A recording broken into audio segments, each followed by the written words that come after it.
จำเป็นอย่างไรก็ต้องมีในหลวงใครตอบได้ยกมือชูสู้จำเป็นอย่างไรเราก็ดีกันได้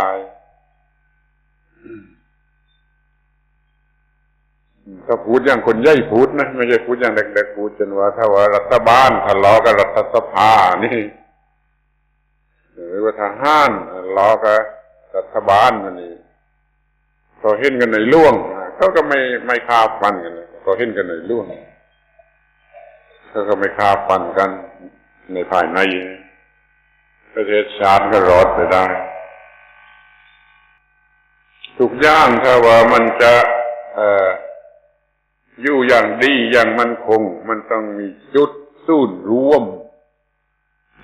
เธอไปสังเกตดูถ้ามันมีจุดศูนย์รวม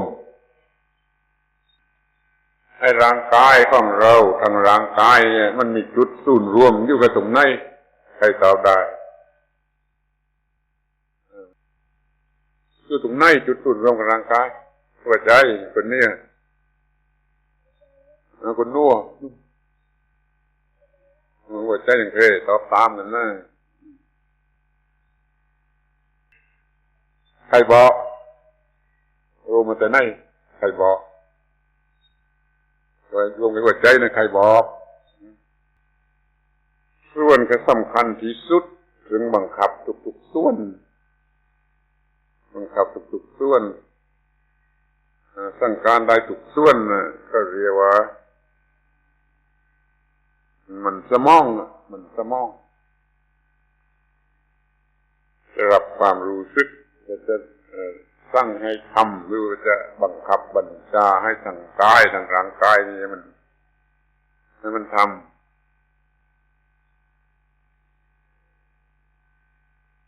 หัวใจนั่นเป็นที่รวมสูบเลือดนะสูบเลือดรวมเลือดนั่นมันเป็นเรื่องเลือดเรื่องเหนือนั่งมากถ้าสมองมันเรื่องจิตใจมากสมองเป็นจะเกิดขึ้นของจิตใจทุกคราวครับมันจะต้องเกิดแล้วมันก็ตั้งให้ได้ทำได้มีอำนาจทุกอย่างไปรวมจุดอยู่แค่สมองแค่มันสมองหัวสมองแต่ว่าบางคนก็พูดว่าแค่หัวใจ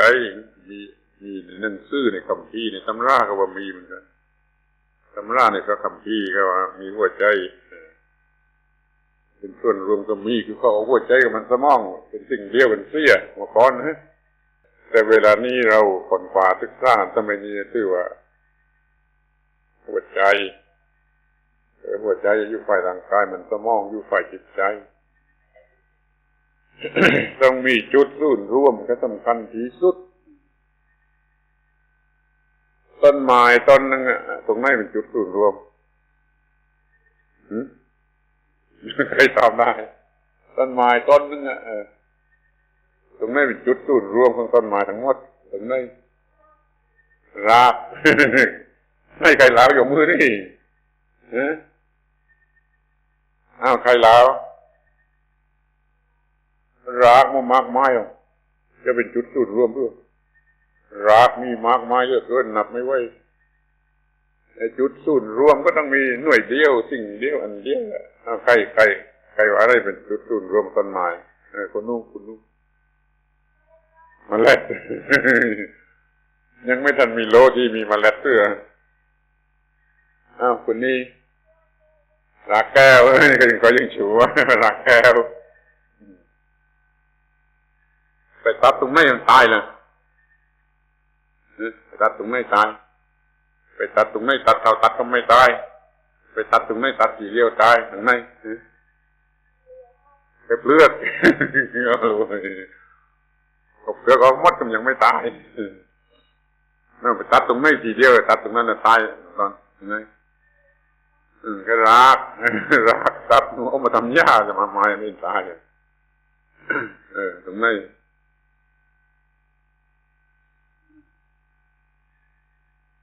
ใครเคยท่อนบัว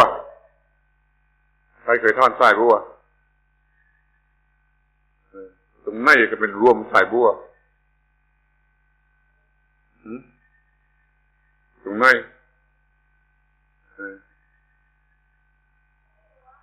แค่หัวนอนนั่นเคอะเลยไล่10 คนเคอะเลยไม่รู้ว่าหัวมันรู้ว่าตรงนี้มันเคอะเลยมันที่จะกินเฉยๆมันก็มู่มันไม่ต้องรู้ว่าอะไรแบบไหนนั่นแหละมันเหมือนกับบัวทุกๆไส้มันรวมอยู่แค่หัวถ้าเราทำลายแค่หัวแล้วมันก็ตายหมดทุกไส้ต้นไม้ก็มันมีหัวเทรวมมันก็ตรงโคนตรงกระเทรวมมันก็ทำลายตรงนั้นแล้วมันก็ตายทั้งต้นรากก็ตายใบก็ตายกิ่งก็ตายเราต้องมีหัวหน้าหรือจุดรวม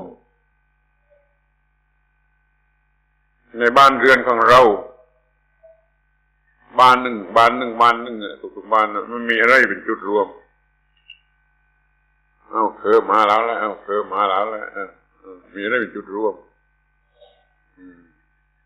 คุณนี่ทีพอคุณนี่ทีพ่อแม่นั่นมันแล้วแต่พอหรือแม่แล้วคนใดคนหนึ่งนะเป็นผู้แค่รับผิดชอบทั้งหมดจัดการทั้งหมดดูแลทั้งหมด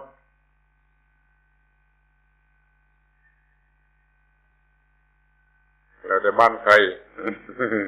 พอเป็นใหญ่หรือแม่เป็นใหญ่แต่ต้องมีจุดรวม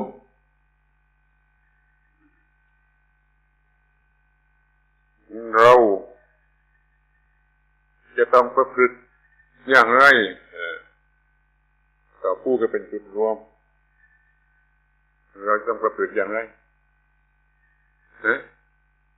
มีพอเป็นจุดรวมเพราะฉะนั้นเราจะต้องประพฤติต่อพออย่างไรเขือมด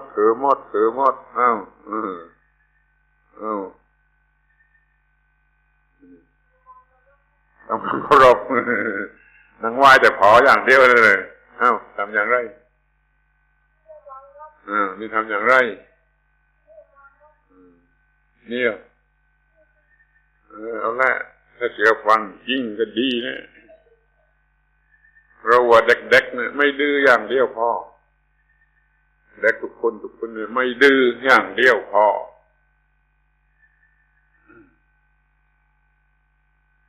คุณก็ไม่ดื้อเชื่อฟังหรือไม่เชื่อฟังคุณก็ไม่ดื้อเป็นคุณเชื่อฟังหรือไม่เชื่อฟังเชื่อฟังมานะทีนี้สาธารณรู้มาเชื่อฟังต่อหน้าหรือเชื่อฟังหลับล่างคนเล็กก็เพื่อนเชื่อฟังต่อหน้าหลับล่างไม่เชื่อฟังเชื่อฟังต่อหน้าหรือหลับล่างใครตอบได้เชื่อฟังต่อหน้าและหลับล่างเราจึงไม่ทำอะไรให้ผิดกับล่างคือความประสงค์ต้องขอทั้งต่อหน้าและหลับล่างเนี่ยก็จึงจะเรียกว่าเชื่อฟังคนก็เชื่อฟังพอแม้นะทำชั่วได้หรือไม่ได้ได้ไม่ได้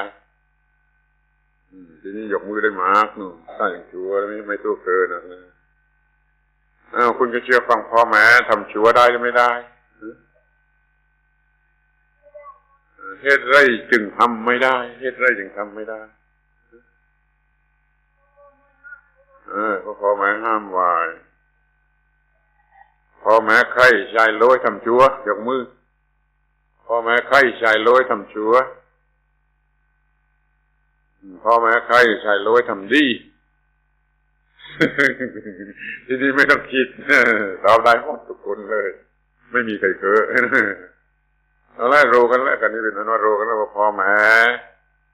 ประสงค์จะให้เราทำแต่ดีนั่น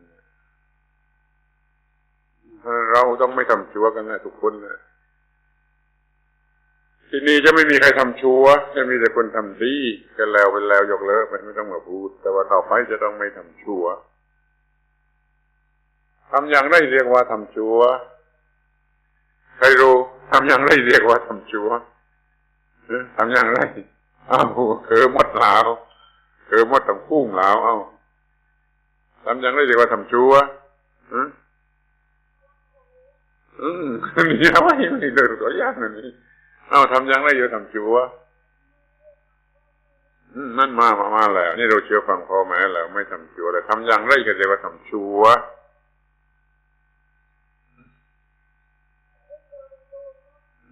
มันอย่างเดียวนะมันน้อยนะต้องรอย่างปั่นย่างคอยฟังให้ดีคอยฟังให้ดีจะได้ให้เถอะนักเรียนโรงเรียนวัดทามไล่จะได้ให้เถอะฟังให้ดีๆทุกคนอย่านั่งโง่อย่านั่งเงยแหลเพดานทำชั่วนั่นคือทำให้ตัวเองและผู้อื่นเดือดร้อนว่าพร้อมๆการกระทำชั่วคือการกระทำให้ตนเองเดือดร้อนและให้ผู้อื่นเดือดร้อนผู้อื่นคือใครผู้อื่นนั่นคือใคร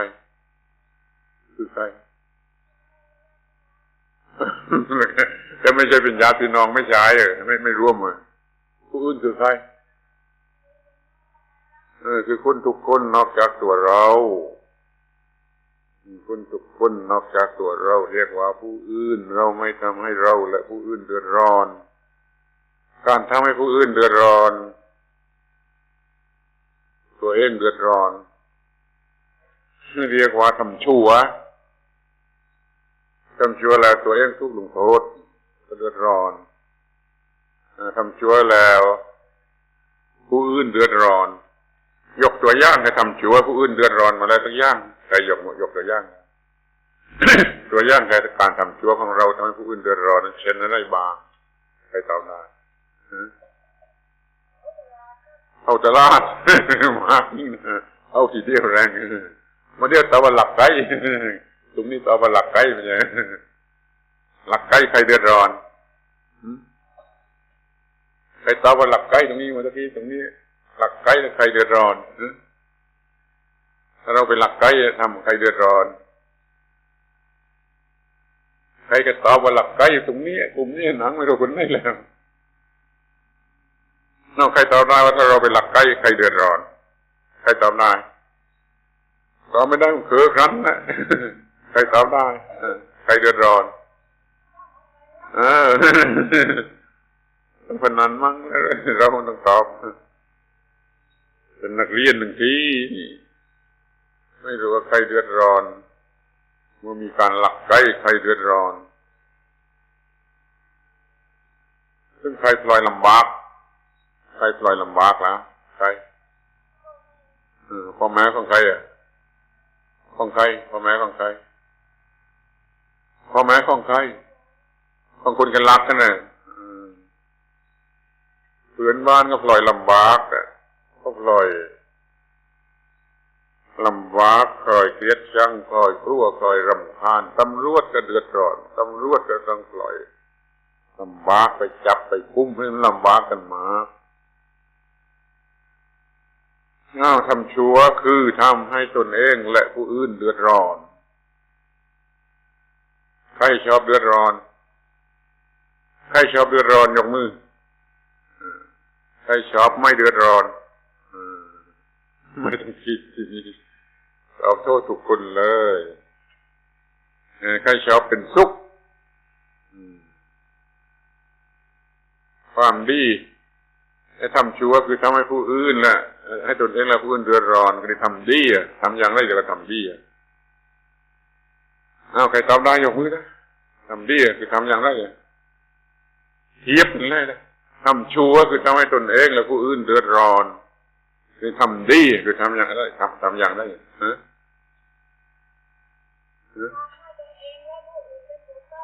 นี่มันตอบง่ายๆเท่านี้ตอบไม่ได้ก็เต็มที่แล้วทำชั่วทำให้ผู้อื่นให้ตัวเราและผู้อื่นเดือดร้อนทำดีก็คือทำให้ตัวเราและผู้อื่นสุขหรือไม่เดือดร้อน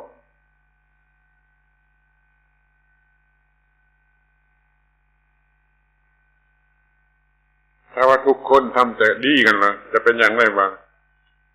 ถ้าทุกคนทำแต่ดีมีผลอย่างไรบ้างถ้าเกิดทุกคนทำดีกันหมดจะได้ผลอย่างไรบ้างนะคุณนี่ว่าบ้านเมืองจะมีความสุข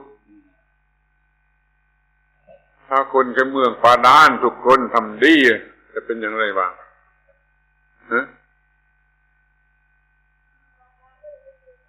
เมืองปาดานจะเป็นทุกข์เวลานี้เมืองปาดานเป็นสุขหรือเป็นทุกข์จกมือนี่เป็นสุขหรือเป็นทุกข์รู้กันเป็นสุขหรือเป็นทุกข์เป็นทุกข์เรื่องอะไรตอบไปเลยเป็นทุกข์เรื่องอะไรตอบไม่ได้หรอกกำลังเป็นทุกข์ไม่ใช่หลักต้องวัดกำลังเป็นทุกข์กำลังเป็นทุกข์อยู่อย่างไรเมืองปาดานกำลังเป็นทุกข์อยู่อย่างไรใครตอบได้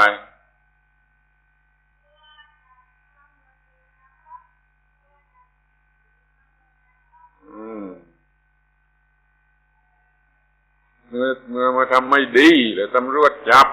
ก็เป็นทุกข์นะถ้าว่าอย่าทำชั่วตำรวจก็ไม่ต้องจับก็ไม่ต้องเป็นทุกข์มันก้อนตำรวจยิงใครตายแค่เมืองปาดาน2-3 คนนั่นเป็นทุกข์หรือเป็นสุขช่วยกันระวังนะอย่าต้องมีเลย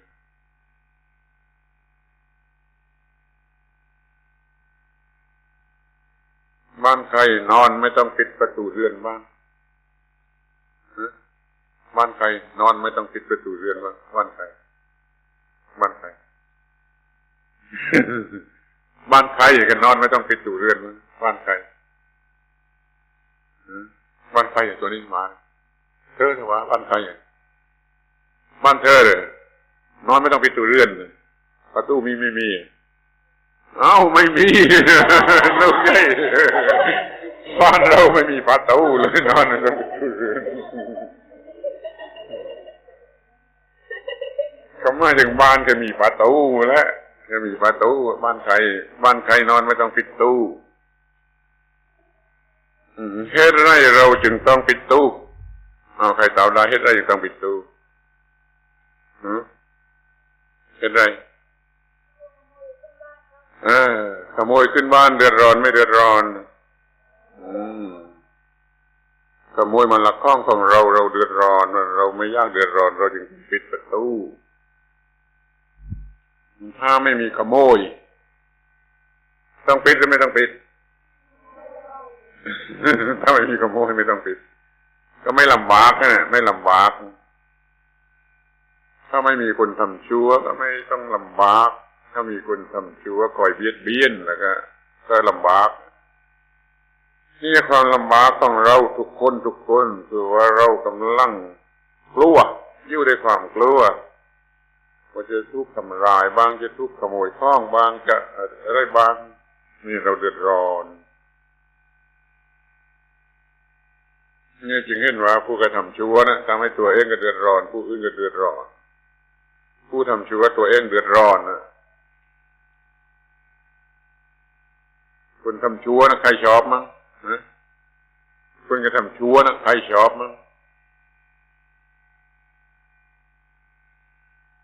ไม่มีคุณกระทำชั่วนะพี่ชอบหรือไม่ชอบรู้ได้อย่างไรวะว่าพี่ไม่ชอบคนทำชั่วรู้ได้อย่างไรคนทำชั่วเทวดาชอบหรือไม่ชอบ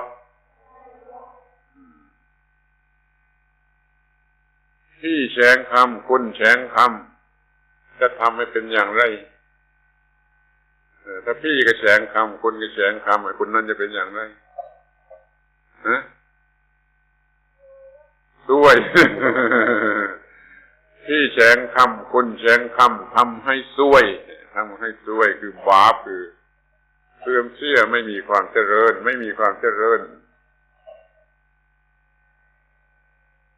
เมื่อเราไปหลักข้องของเข้ามานะพี่แฉงหรือพี่ชมคนแฉงหรือคนชมเมื่อคุณก็เป็นหลักข้องเข้ามาจะทุกแฉงทั้งพี่ก็แฉงทั้งคนก็แฉงเราก็แฉงเหมือนกันพี่แฉงคำคนแฉงคำทำให้ซวย เคยพูดกันในเรื่องนี้คนที่เคยฟังจำได้ถ้าพี่ชมคำคนชมคำทำให้รวยพี่ชมคำคนชมคำทำให้รวยพี่แสงคำคนแสงคำทำให้สวยใครชอบสวยยกมือ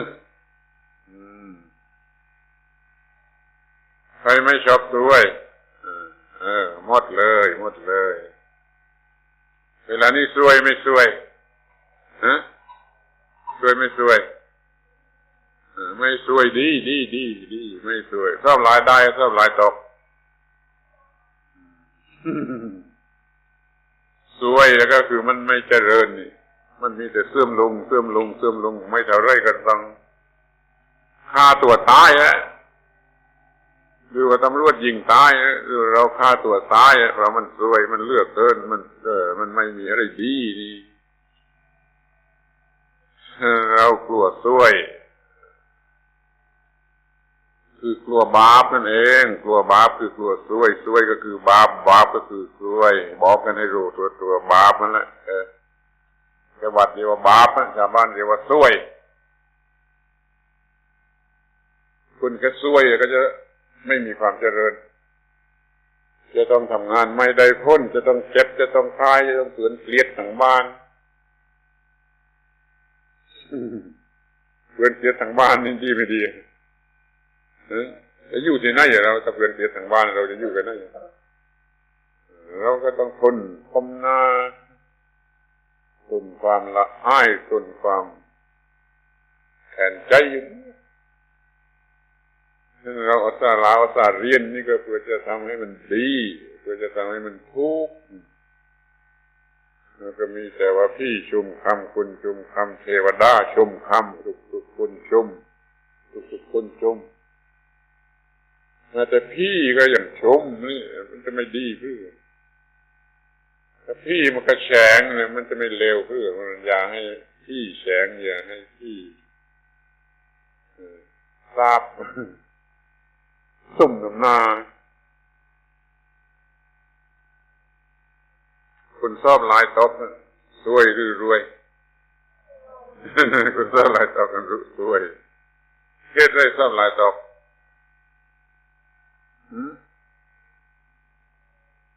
เพราะเฮ็ดได้ไม่ชอบลายตบแกใครรู้เล่วไล่ไม่เรียนเป็นคนเล่วไล่การเล่วไล่ในการเรียนนี่เรียกว่าทำชั่วหรือทำดี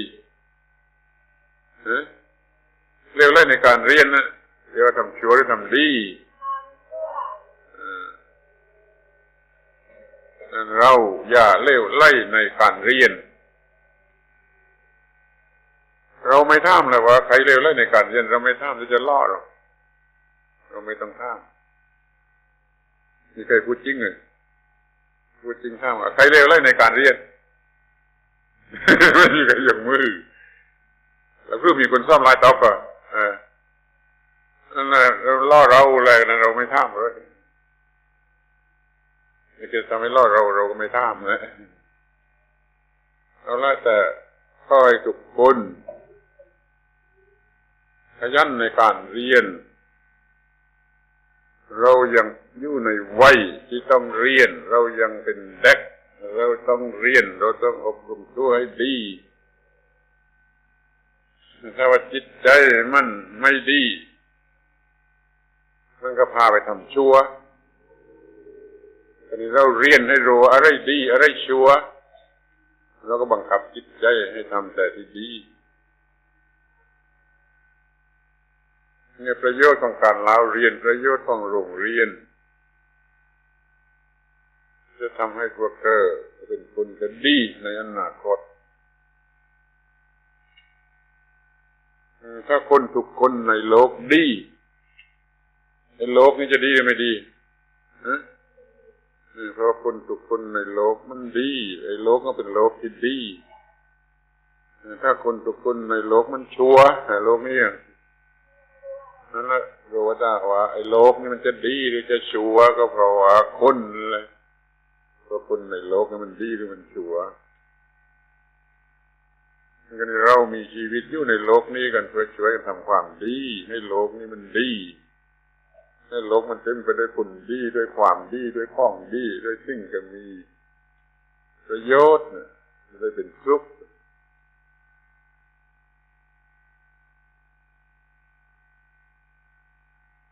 วันนี้ความเข้าใจกันว่าเรา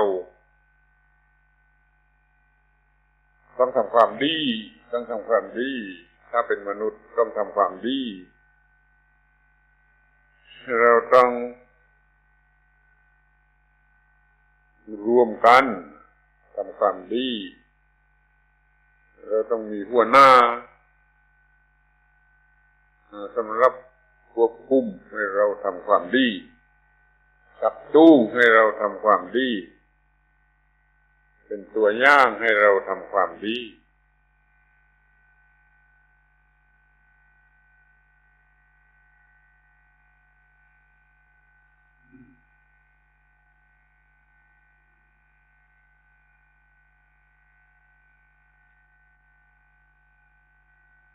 การที่จะทำความดีมีอะไรอย่างเดียวพอการที่ทำความดีเป็นคนดีมีอะไรอย่างเดียวพอคุณเด็กได้ลืมแล้ว เราไม่ได้ว่าเที่ยวฟังว่าแล้วนั่นชัวร์ถ้าเราจะดีกันมีอะไรอย่างเดียวพอเราว่าเด็กๆมีอะไรอย่างเดียวพอมีอะไรเราว่าเด็กๆไม่ดื้ออย่างเดียวพอไม่ดื้ออย่างเดียวพอก็อย่างเดียวไม่ดื้อไม่ทำประพฤติไม่ประพฤติคิดคำสั่งสอนหรือความประสงค์ก็บิดามารดาครูบาอาจารย์ของศาสนาไม่ฆ่าไม่ขโมยไม่ประพฤติล่วงเกินของรักของผู้อื่นไม่โกหกลอกลวงไม่ดื่มน้ำเมาไม่ทำสิ่งที่มันจะทำให้ตัวเองก็เดือดร้อนผู้อื่นก็เดือดร้อน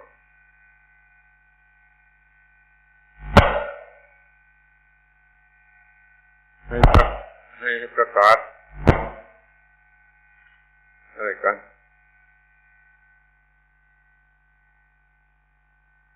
ให้ประกาศสงครามกับความดื้อเป็นมารเป็นศัตรูของเด็กๆทุกคนความดื้อทำลายเราทำลายเด็กๆทุกคนจึงเป็นมารความเชื่อฟังประพฤติดีเราเป็นพระมาคุ้มครองเรา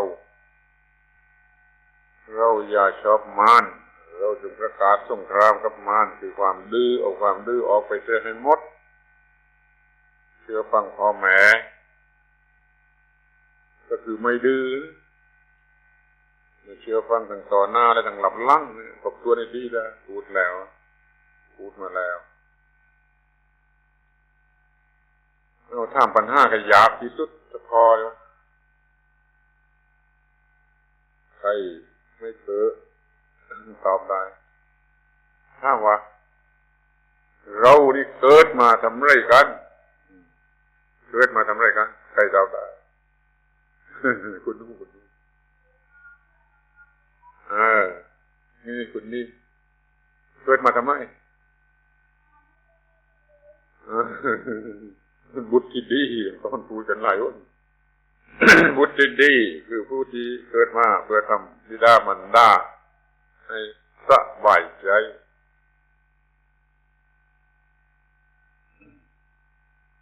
ตอนนี้มันไม่ได้ทำไม่ใช่ทำจะให้พ่อแม่ของเราสบายใจคนเดียวมันต้องทำมากกว่านั้นเราจะต้องทำอะไรอีกนอกจากทำให้พ่อแม่สบายใจเราจะทำอะไรอีกทำความดีทำเท่าไรทำพันไหนทำอย่างไรทำทีไหนว่าไปเลยพูดตอบไม่ได้ถ้าไม่พ่อแม่สบายใจมันอยู่กับพ่อแม่ก็นี้มันไม่พอต้องทำอีกทำมากกว่านั้นทำอย่างไรทำให้คนทั้งโลกเราได้รับประโยชน์ ให้คุณทั้งโลกคอยได้รับความเป็นสุขสบายใจเราทำให้โลกนี้มันดีกันแล้วกันแหละแล้วคุณอยู่ในโลกก็ได้รับประโยชน์เองคุณกระทำความชั่วทำแต่ความชั่วอย่างเดียวอยู่ในโลกนั้นเขาเรียกว่าตัวอะไรวะคนกระทำแต่ความชั่วแต่พุทธในโลกนี้ท่านเขาเรียกว่าตัวอะไรตัวอะไรตัวมากตัวอะไรตัวอะไรตอบตั้งมันหมดเป็นตัวอะไรนี่ตอบตั้งกันหมดแต่หลายกันตัวอัปรีก็ได้ยินตัวอัปรีในโลกตัวเสนียดจันไรในโลกคุณก็ทำแต่ความชั่วอย่างเดียวตัวอัปรีก็แปลว่ามันน่าเกลียดน่าชังที่สุดเลยตัวเสนียดจังไรนั่นหมายความว่ามันมีแต่รายท่าเดียวเราอย่าทำจนให้ใครเรียกเราคนนั้นหน้าไม่เอานะ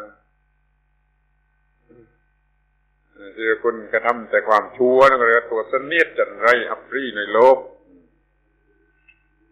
ถ้าทำแต่ความดีถ้าทำความดีเรื่อยไปก็จะเรียกตัวอะไรตัวอะไร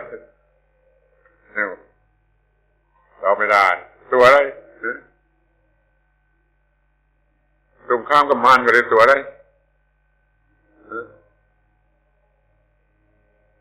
แต่ตรงข้ามตรงมารนะก็เรียกตัวอะไรตัวพระใครบอกรู้มาแต่ไหนตอบโทษที่สุดเลยนี่รู้มาแต่ไหนอ่านจากหนังสือได้หรือใครบอกหรือพ่อบอกหรือแม่บอกถ้าไม่เป็นมารก็ต้องเป็นพระถ้าไม่เป็นพระก็ต้องเป็นมารทำเลวทำชั่วเรียกว่าเป็นมารทำดีเรียกว่าเป็นพระ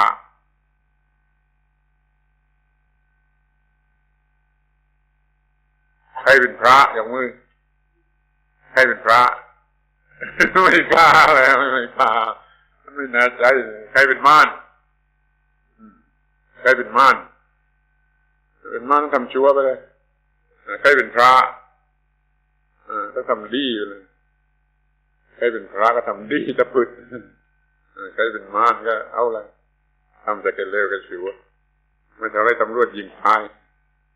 ก็ไม่ต้องการมารในโลกนี้ก็แคปตัวเรามีโอกาสเป็นพระนั่นเราถ้าทำดีแล้วเราได้เป็นพระนั่นแล้วเราก็จะได้นับถือเราใครๆจะนับถือเราเป็นพระขึ้นชื่อว่าชั่วแล้วไม่ทำ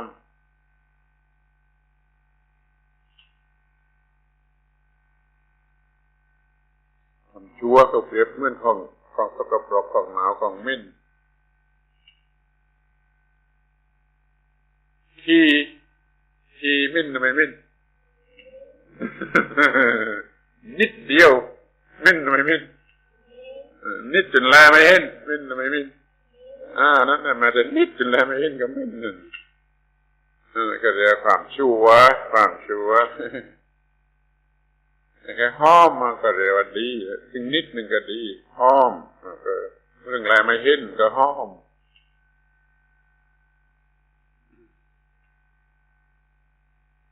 วันนี้มีความรู้เรื่องว่าเกิดมาทำไรจะต้องทำอะไรได้ทำความดีแล้วจะได้ทำต้นให้เป็นพระ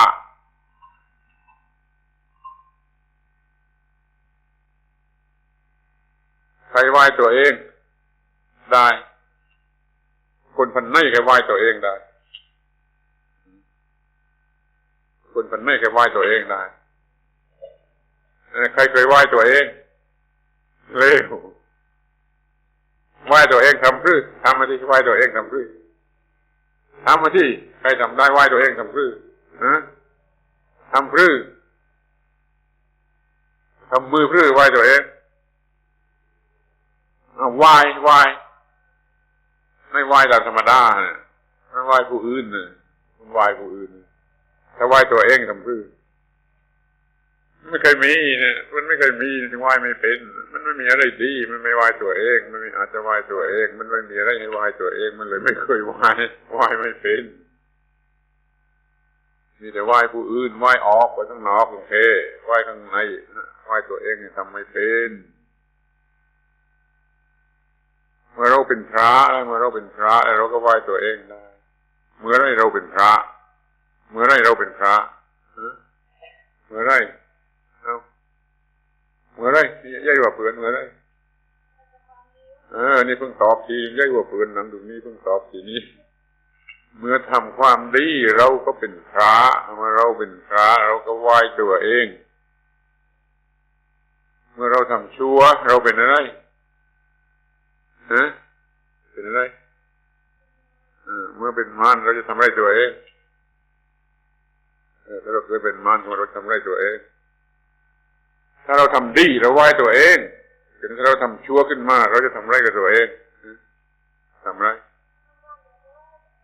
ไม่ใช่ว่าแค่เราจะทำอะไรกับตัวเองนะเราจะทำอะไรกับมันถ้าเราดีเราก็ไหว้ตัวเองถ้าเราชั่วเราทำอะไรกับตัวเอง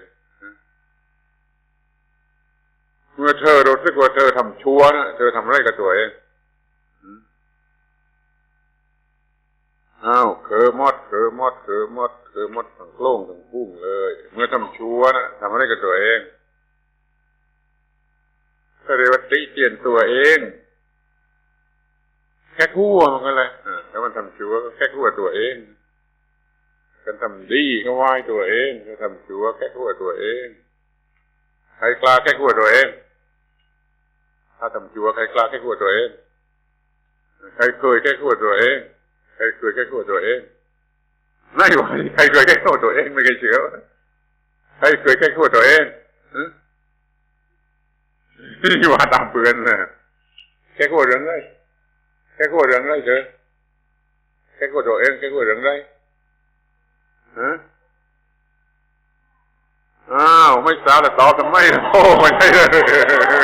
ไม่ทราบเล่าเราเป็นโอ้ดิใครเคยแค่คั่วตัวเองแค่คั่วเรื่องไรที่ลืมเมื่อไรแค่คั่วเมื่อไรแค่คั่วตัวเองใครลืมเมื่อไรมันทำความชั่วมันมาจำหนังสือไม่ได้ขี้ลืมนึกไม่ออกเขียนไม่โทษของบางคนก็แค่คั่วตัวเองมันโง่เหลือเกินมันขี้ลืมเหลือเกินมันแค่คั่วตัวเองเหมือนกันก็เรียกว่าติเตียนตัวเองลงโทษตัวเองนั่นโทษนั่นดีจะได้ให้ทำชั่ว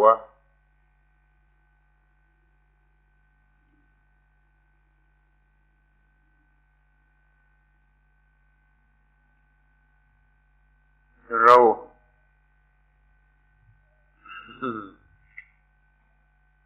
ราพูดกันวันนี้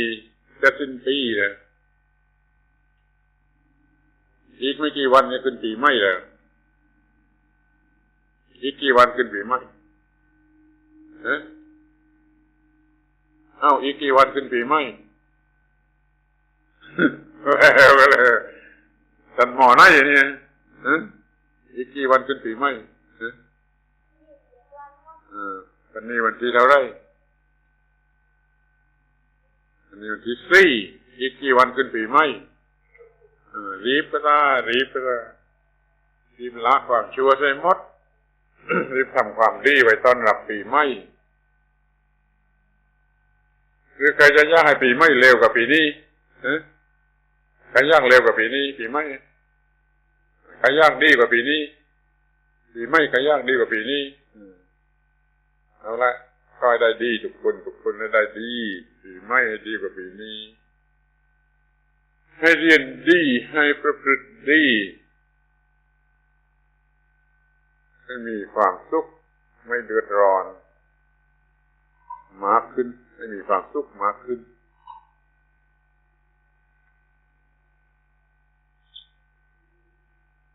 ใครตั้งใจจะทำดี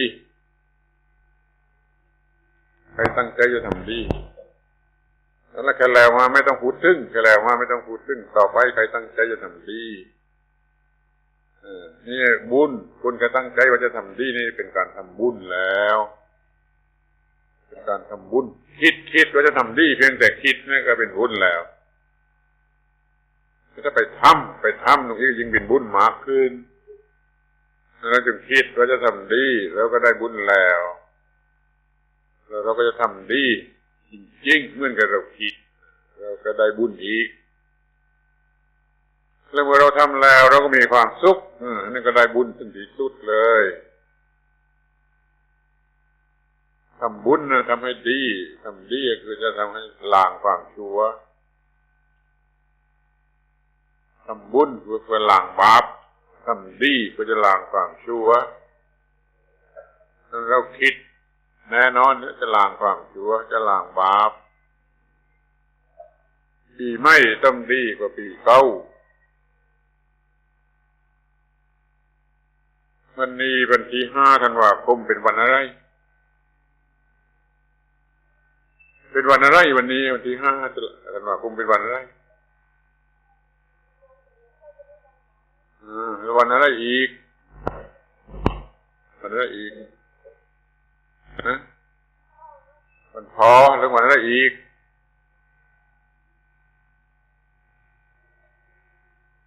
ก็วันอนามัยวันนี้จะได้อีกหลายวันนู่นล้วนแต่ให้ทำดีทั้งเพนะแต่แค่ว่าขึ้นหน้าขึ้นตาก็เรียกวันเฉลิมพระชนมพรรษาเราต้องนึกถึงวันเฉลิมพระชนมพรรษาตั้งจิตทำดีอุทิศใครทำดีวันเฉลิมพระชนมพรรษาทำอุทิศใครอุทิศให้แก่พระเจ้าแผ่นดินนั่นน่าจะได้ชื่อว่ามีวันเฉลิม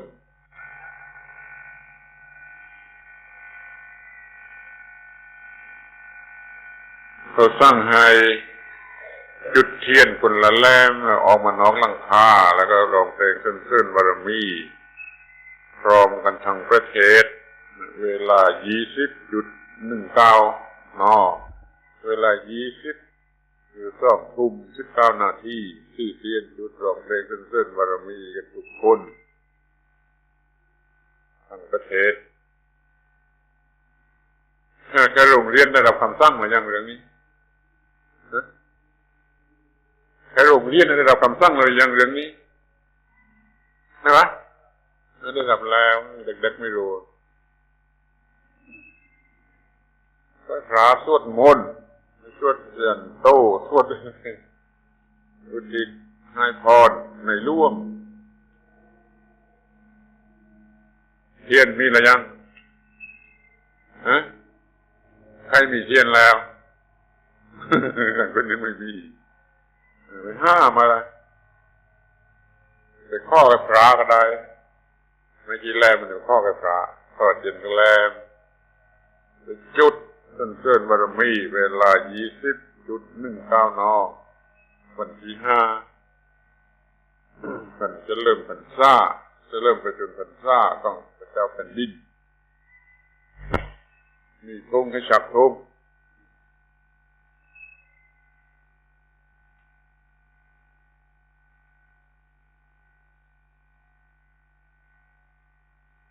แล้วเราพูดกันเรื่อยเลยเรามาพูดกันกี่ครั้งแล้วเรามาพูดกันวันนี้กี่ครั้งแล้วตรงนู้นมั่งตรงนั้นมั่งตรงทั้งหมดกี่ครั้งแล้ว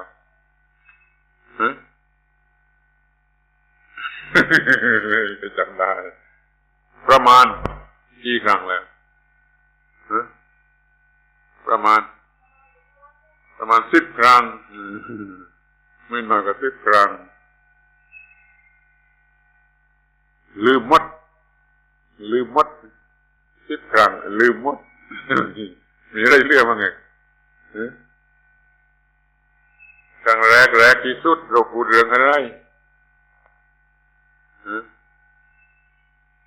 ครั้งแรกที่สุดพูดเรื่องอะไร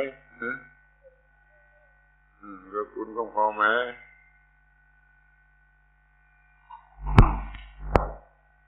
พูดเรื่องเราเป็นบุตรที่ดีของบิดามารดาเราเป็นศิษย์ที่ดีของครูบาอาจารย์เราเป็นเพื่อนที่ดีของเพื่อนเราเป็นพลเมืองที่ดี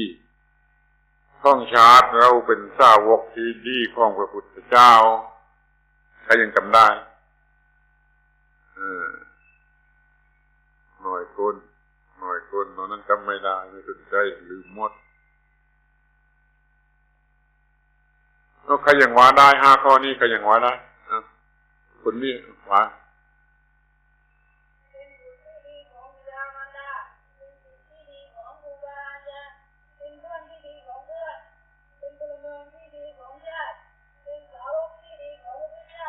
โธ่คนนี้ได้ไม่ได้ว่า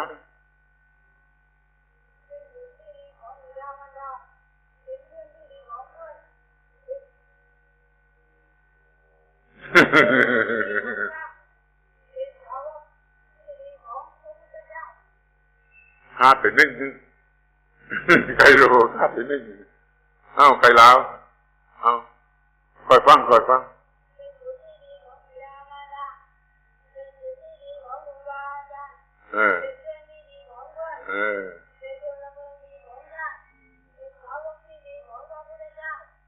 แล้วได้5 อย่างนี้หมดเลย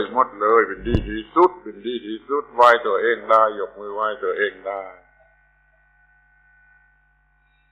ไม่ต้องพูดบ่อยๆก็พูดเรื่องให้รู้จักว่าพ่อแม่คืออะไรเป็นบุตรที่ดีของบิดามารดาคืออะไรบิดามารดาคือใครบิดามารดาคือใครใครไม่รู้มันเกิดมาแต่ปลูกไม้ได้ใครไม่รู้บิดามารดาคือใครคือใครคือใครคือใครคือ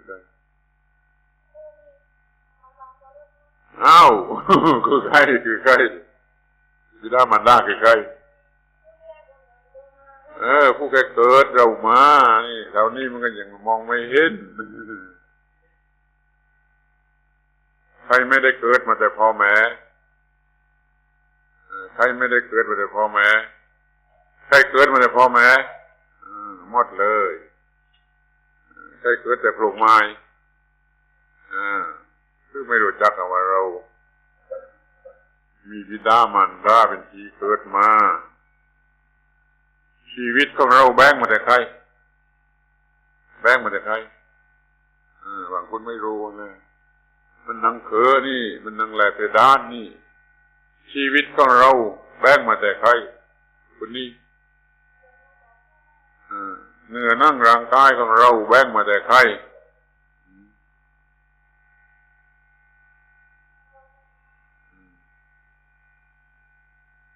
ใครรักเราที่สุดในโลกคนนี้เธอไม่รู้ใครรักเธอที่สุดในโลกใครรักเธอที่สุดในโลกเธอไม่รู้ใคร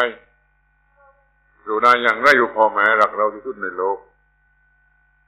รู้ได้อย่างไรนั่นก็ให้กำเนิดเลยเรารู้ได้อย่างไรอยู่พ่อแม่รักเราที่สุดในโลกเรารู้หัวใจของพ่อแม่ได้อย่างไรแหละ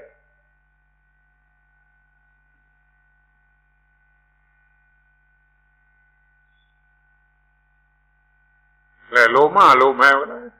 ถ้าไม่มีเชื่อแหละโลมาโลแมวใครมันรักมากที่สุดแม่ก็มันรักมากที่สุดเราก็เหมือนกันแล้วโลคนก็เหมือนกันแล้วพ่อแม่รักเราที่สุดใครรักเราจนตายแทนเราได้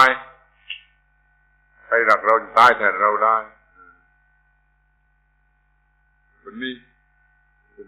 ใครพ่อแม่นึกแล้วที่เราจึงคือว่าพ่อแม่มีบุญคุณแก่เราที่สุดเราแบ่ง ชีวิตเลือดเนื้อร่างกายมาจากพ่อแม่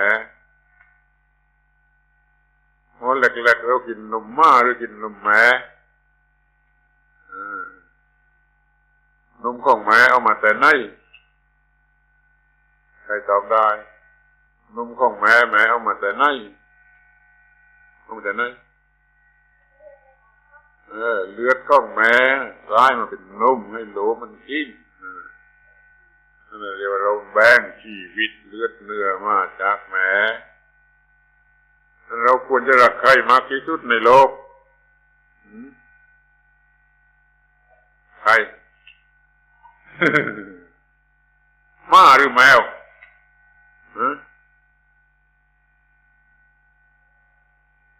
ผู้แค่ให้กำเนิดเรามา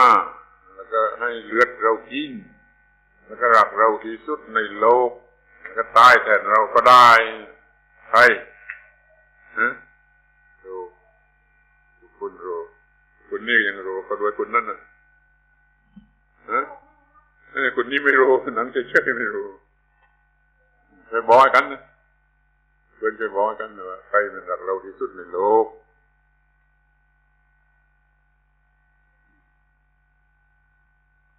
วันนี้เราได้ทำบุญคือได้ศึกษารู้ธรรมะเราตั้งใจจะปฏิบัติธรรมะแล้วเราก็จะปฏิบัติธรรมะแล้วเราก็จะได้มีบุญมีกุศลฟังให้ดีนะเราจะได้อุทิศบุญกุศลเนี่ยให้ในหลวงในวันจะเริ่มนี้เราอุทิศบุญกุศลที่สุดที่เราจะทำได้ในบูชาคุณของในหลวงแล้วเราจะได้มีจุดร่วมของประเทศเราทำดีที่สุดได้แล้วเราทุกคนก็จะอยู่กันเป็นสุขเราควรจะพอใจเราควรจะไหว้ตัวเองได้เพราะเราได้ทำแต่ความดีสวดมนต์สักห้าคำหนึ่งข้าพเจ้าจับนะหนึ่งเว้ยข้าพเจ้าจับข้าพเจ้าเป็นบุตรที่ดีว่าไปของสองข้าพเจ้าเป็นว่าไปสาม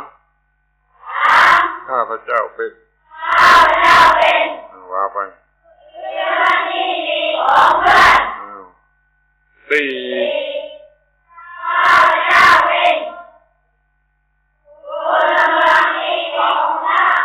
ห้า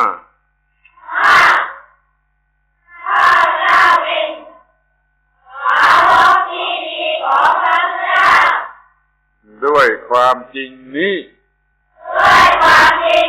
ขอให้ข้าพเจ้ามีความสุขตลอดกาลนานเทินนี่เราไว้สวดมนต์ปิดประชุมปิดประชุมสวดมนต์แล้ว